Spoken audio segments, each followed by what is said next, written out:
Down into the valley we all went. The road was a twisting path through dense trees and abrupt corners. Limestone loomed over us where the road cut through the outcroppings. We had to pass through the same area that the flashlight had come down from the cliff toward us. But of course, we saw nothing up there this time. At the bottom of the valley, the land cleared and flattened out. Dark tree lines marched away and up into the moonlight. On each side of the road, the ditches were dark and deep and menacing. The road was just wide enough to allow two-way traffic. It was pockmarked by holes and ruts. We were tossed against each other in the tight cab of the ranchero. I was plastered against the passenger side door with my arm out the open window and the warm wind on my face. My tunnel vision had eased slightly, and I was able to relax a little. I tried not to allow my body to slam against Tammy too hard. Finally, the bridge appeared in our headlights. We stopped and got out. And once again, the quiet of the night descended upon us. We all walked to the bridge and sat down facing each other in a circle on dusty timbers. John was the first one to speak. I've been doing a lot of reading and studying lately about these things people are afraid of. It's kind of a hobby, I guess. More like an obsession, retorted Cecilia. Yeah, well, it's something that's been a part of my consciousness as long as I can remember. When I was a kid, I believed I was being haunted. It seemed like weird shit happened to me all the time. Everything from dreams about ghosts to seeing things out of the corner of my eye, and even hearing strange sounds in my closet at night.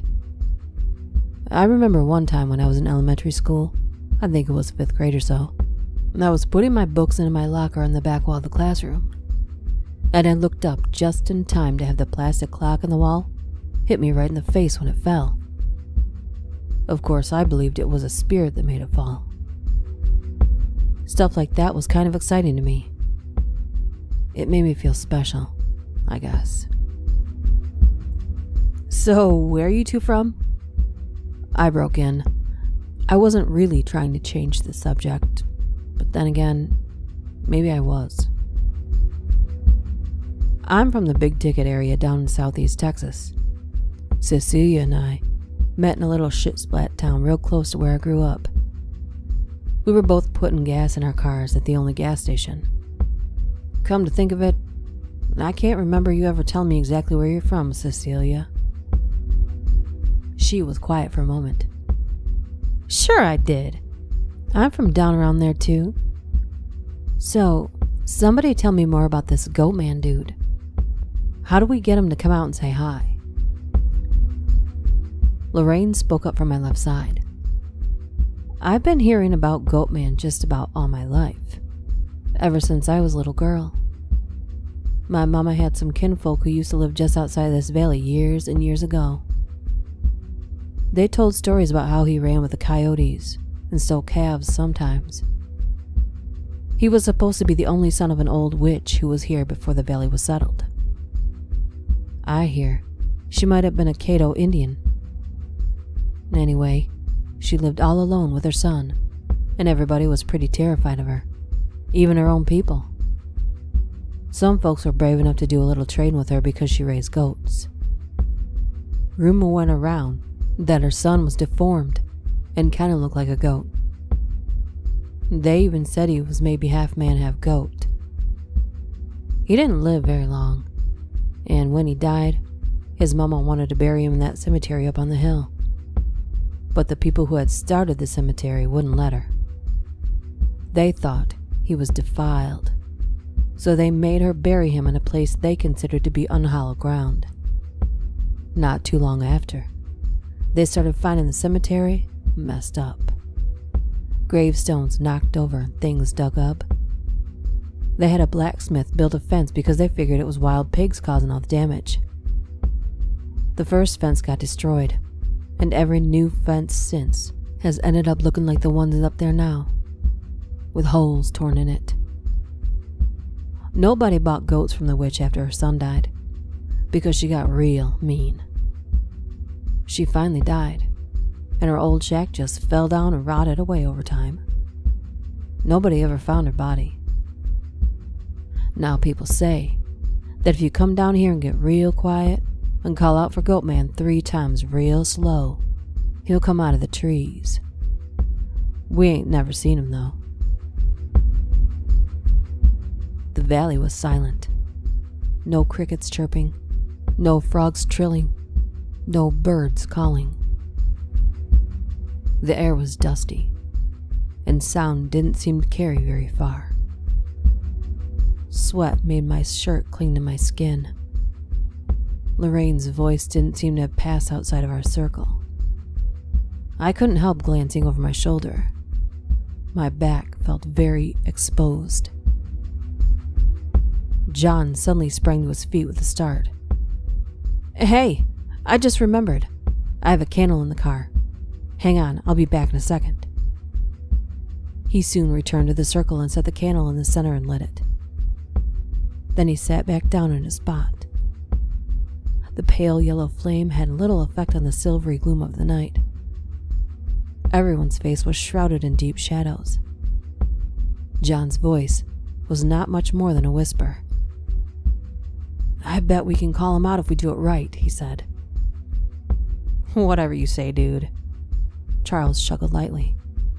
Lorraine and Tammy both shushed him rather abruptly. Tammy's interest had apparently been sparked.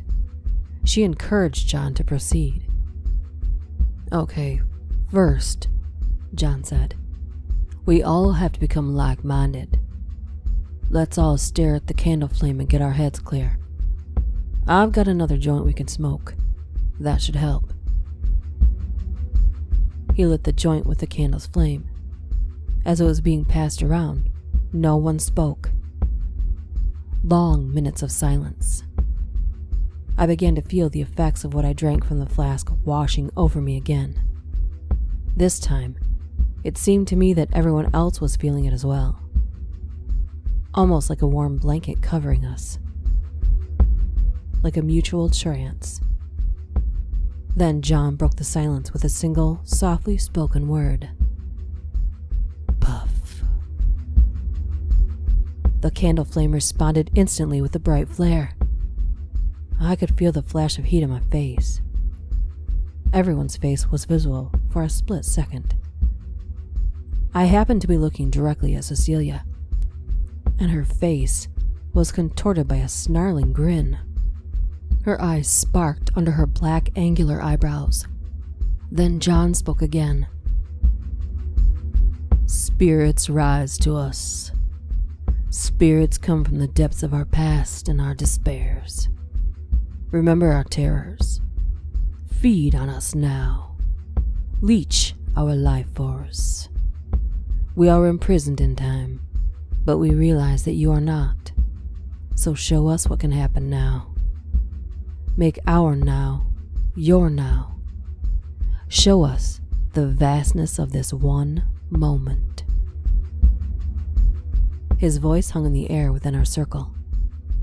Again he said, "Puff." The candle flame flared once again. Then, from some unknown distance, a goat bleated. There was something about it that seemed human. More than just a person imitating a goat.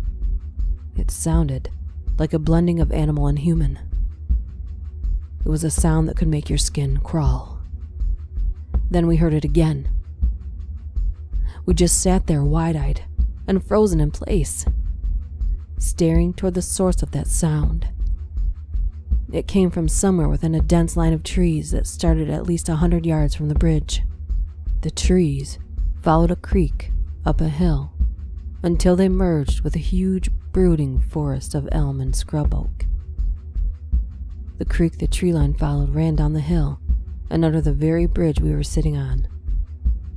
In the darkness, the tree line resembled a giant finger pointing out of the woods right at us. Somewhere within the finger was where the sound came from. We all at once looked at one another, stood up, and formed a line at the edge of the bridge, gawking toward the tree line in a hush of fascination. I strained my eyes to see into that thick black darkness underneath the trees, but it was impossible to see anything in there. Tammy wrapped her arms around my midsection and murmured in my ear, "Was that Goatman?" Her breath had quickened. "I don't know what the hell that was," I said. Then I slowly realized I was hearing the sound of a vehicle. It sounded like someone was driving down into the valley as fast as the old twisted road would allow. An old engine with loud exhaust pipes was being gunned, and wheels banged and rattled across the holes and ruts. Then headlights appeared from the direction we had come down into the valley, bouncing crazily toward us. Mike and Rodney bolted toward their car. "Hey man, we gotta go." Mike yelled at us over his shoulder. Charles yelled back, "It's too late to run, man. It's already too close." But Mike was already behind the wheel starting the Nova, and Rodney had barely enough time to jump in and slam the passenger side door before Mike spun around it, headlights blazing in our eyes and gravel showering around us. I can't say why they both panicked like they did. Maybe they were carrying a lot of weed, no telling. Mike fishtailed the Nova directly toward the oncoming vehicle and crowded his way around it, causing it to cut sideways and skid into the deep ditch about 50 yards from where we stood. The Nova roared up the road into the distance.